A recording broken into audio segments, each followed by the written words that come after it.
ಬೆಳಗಾವಿ ಜಿಲ್ಲೆಯ ಯರಗಟ್ಟಿ ಪಟ್ಟಣದಲ್ಲಿ ನಿನ್ನೆ ದೇಶಾದ್ಯಂತ ನಡೆದ 77ನೇ ಗಣರಾಜ್ಯೋತ್ಸವ ಅಂಗವಾಗಿ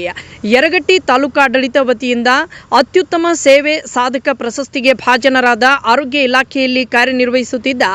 ಎಲ್ಲರ ನೆಚ್ಚಿನ ಪ್ರಥಮ ದರ್ಜೆ ಸಹಾಯಕರಾಗಿರುವ ಶ್ರೀ ಮಂಜುನಾಥ್ ಆರ್ ಸಿಂಗಣ್ಣವರವರಿಗೆ ಅತ್ಯುತ್ತಮ ಸೇವೆ ಸಾಧಕ ಪ್ರಶಸ್ತಿಯನ್ನು ನೀಡಿ ಅವರಿಗೆ ಸನ್ಮಾನಿಸಲಾಯಿತು.